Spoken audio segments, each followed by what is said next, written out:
Hello' বন্ধু বান্ধৱীসকল, মোৰ নতুন এটা ভিডিঅ'লৈ আপোনালোকক স্বাগতম জনাইছোঁ।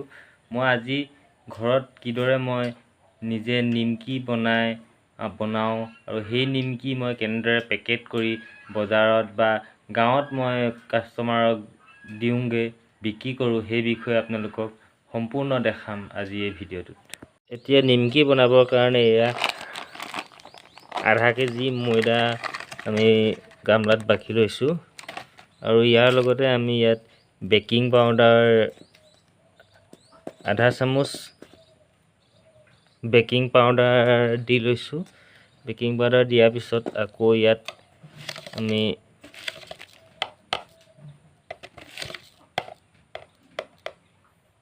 এচামুচ নিমখ দি লৈছোঁ।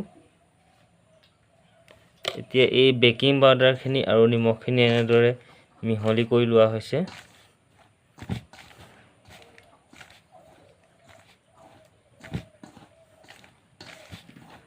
এনেদৰে ভালদৰে মিহলি কৰি লোৱা হৈছে।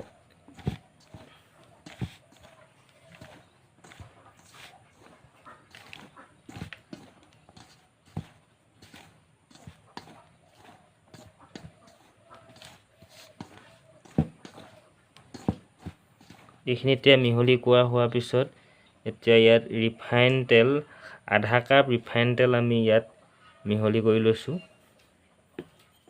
ৰিফাইনখিনি এনেদৰে ভালদৰে সানি লৈছোঁ।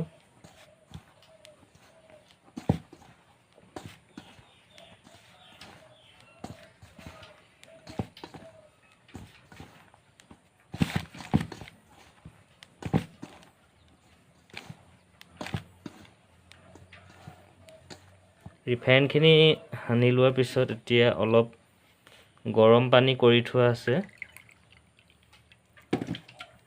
কমকৈ আমি গৰম পানী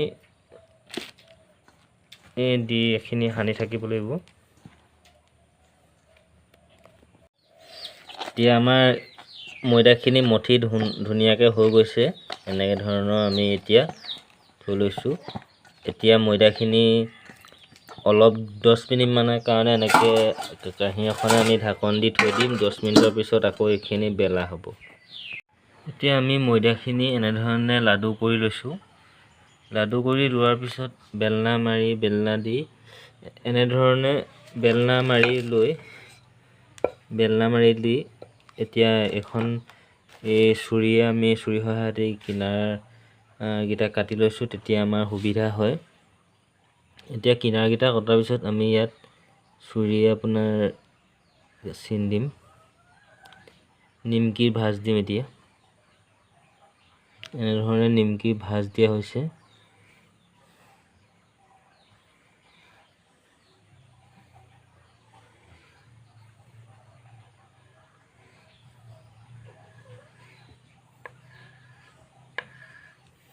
এনেধৰণে নিমকি আমি ভাজ দি আছোঁ।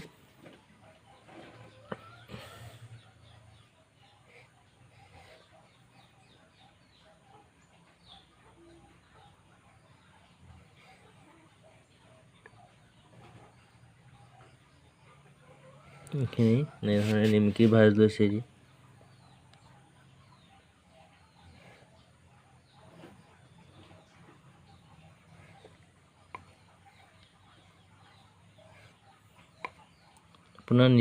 আপোনালোকৰ নিজৰ ইচ্ছা অনুযায়ী যেনেধৰণে ভাজ দিব তেনেধৰণে কৰিবলৈ সুবিধা হ'ব। এতিয়া আমাৰ এয়া হৈ গ'ল নিমকিখিনি। এতিয়া আমি ইয়াত এই ছুৰীখনে এনেকৈ ধৰণে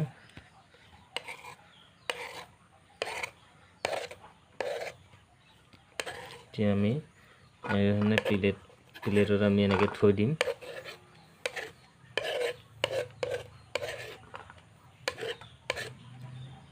এনেকৈ ধৰণে সকলোবিলাক লাডু আমি এনেকৈ ধৰণে নিমকি বনাই লৈ কেৰাহীত দিব পৰা হ'ব, তেল গৰম কৰি।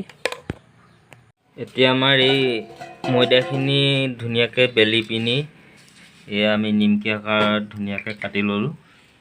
এনেকৈ ধৰণে কাটি প্লেটত সজাই ল'লোঁ। এয়া আমাৰ নিমকিখিনি থ'বৰ কাৰণে খৰাহী ৰেডি কৰি থৈছোঁ আৰু এয়া হেতা এনেকুৱা ধৰণৰ দুখন হেতা ৰেডি কৰি থৈছোঁ কাঢ়িবৰ কাৰণে। আমাৰ এতিয়া এই জুইত আমি জুই লগাই কেৰাহীত তেল দি থোৱা আছে ৰিফাইন মানে পকিব হৈছে। ৰিফাইনখিনি অলপ পকাৰ লগে লগে ফেন উঠিছে আৰু অলপ সময় পিছতে আমি নিমকিখিনি ভাজিবলৈ ল'ম। এতিয়া আমাৰ তেলখিনি পকি অলপ গৰম হৈ গৈছে, কিন্তু আমি এতিয়া গৰম হৈছে নাই চাবৰ কাৰণে আমি ইয়াৰে এটুকুৰা নিমকি ফাৰ্ষ্টে দি ল'ম, তেতিয়া গম পাম। নহ'লে সৰহকৈ নিমকিখিনি দি ল'লে নিমকিখিনি বেয়া হৈ যোৱাৰ চান্স থাকে। এতিয়া আমাৰ এই তেলত আমি নিমকি এটুকুৰা দি এনেধৰণে চাই লৈছোঁ।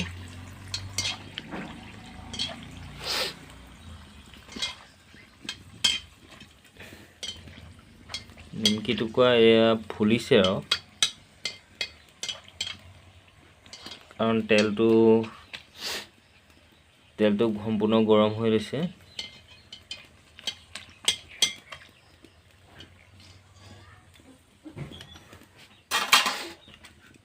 এতিয়া আমি সৰহকৈ এইখিনি নিমকি দি ইয়াত দিম।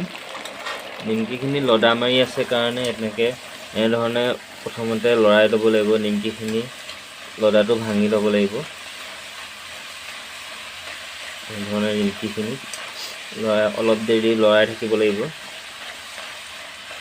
তেতিয়া অলপ ভালদৰে ফুলিব নিমকিখিনি।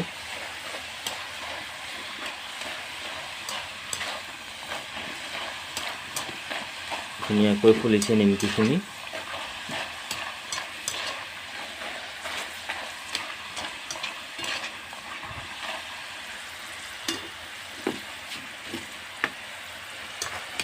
জুইটো অলপ বেছি হোৱাৰ কাৰণে কমাই লৈছোঁ জুইখিনি, নহ'লে পটককৈ দেৰি যাব নিমকিখিনি।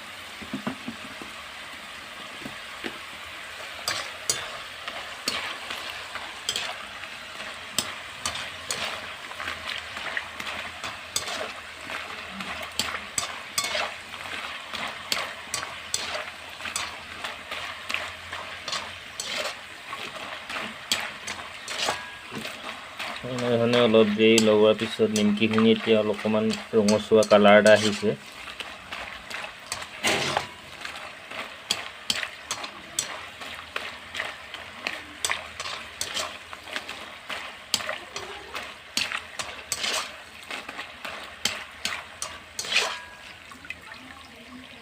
দেখিছে নহয় কি ধুনীয়াকৈ নিমকিখিনি কালাৰ আহি গৈছে।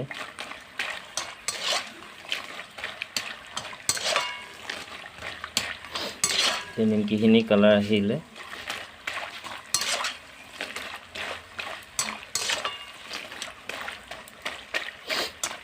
কালাৰটো হৈ গ'ল যে নিমকিখিনি ফুলিলে। এতিয়া নিমকিখিনি আমি কাঢ়িম। এতিয়া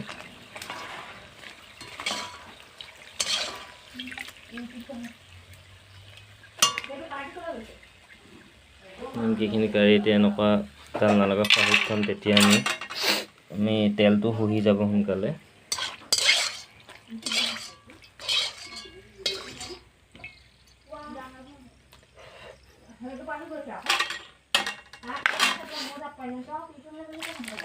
এনেধৰণে আমি গোটেইখিনি নিমকি এনেদৰে ফ্ৰাই কৰি ল'ম তেলত।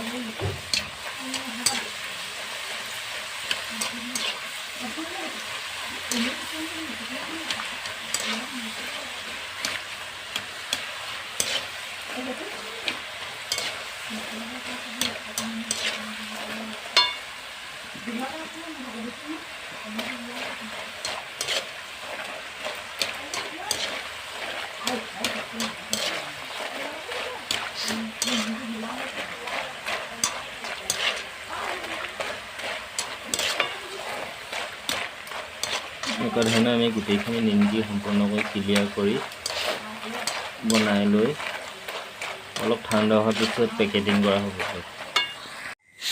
এতিয়া আমাৰ নিমকিখিনি বনোৱা হৈ গ'ল। এইখিনি নিমকিখিনি বনাই হৈ এতিয়া আমি এনেকুৱা ধৰণৰ পলিথিনত ভৰাম।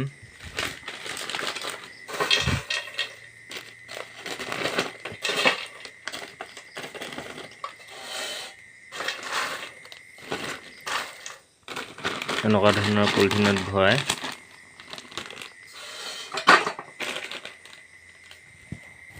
এইটো মেচিনত এনেকৈ দি ইয়াক চিল কৰা হ'ব। এনেকুৱা ধৰণে সকলো নিমকি আমি ভৰাই এতিয়া পেকেটিং কৰা হ'ব। আমি এতিয়া ধুনীয়াকৈ নিমকিখিনি পেকিং কৰি হৈ গ'ল। এয়া হৈ গৈ নিমকিখিনি পেকিং কৰি দিলে এনেকুৱা ধৰণৰ পেকেটত ভৰাই দিলে তেনেকুৱা দেখাইছে। এনেকুৱা ধৰণৰ আপোনালোকো ঘৰত খাবৰ কাৰণে এনেকুৱা ময়দাৰে নিমকি ধুনীয়াকৈ বনাই ঘৰত খাবলৈ বনাই ল'ব পাৰিব। এনেধৰণৰ পেকেটবিলাক ধুনীয়াকৈ হৈছে। এনেকুৱাকৈ পেকেটবিলাক কৰা হৈছে। আজি অলপ কমকৈ বনোৱা হৈছে। বহুদিনৰ মূৰত বনোৱাৰ কাৰণে ইমান এটা ভাল হোৱা নাই। আৰু ময়দাখিনি ফেটি পিনি অলপ দেৰি থ'বলৈ পাব লাগে, তেতিয়া ময়দাখিনি অলপ নিমকিখিনি অলপ কোমল হয় আৰু খাবলৈ ভাল হয়। যদি মোৰ এই ভিডিঅ'টো চাই আপোনালোকৰ ভাল লাগে তেতিয়া এটা লাইক কৰিব, কমেণ্ট কৰি জনাব কেনেকুৱা হৈছে। আৰু যিসকলে নতুনকৈ মোৰ ভিডিঅ'বিলাক চাই আছে তেওঁলোকে মোৰ চেনেলটো ছাবস্ক্ৰাইব কৰি দিব আৰু ছাবস্ক্ৰাইব কৰাৰ লগতে কাষতে থকা বেল আইকনটো টিপি দিব। তেতিয়া মোৰ আহিবলগীয়া নতুন কিছুমান ভিডিঅ' আপোনালোকে পাই থাকিব। আজিলৈ ভিডিঅ'টি ইমানেই। ধন্যবাদ।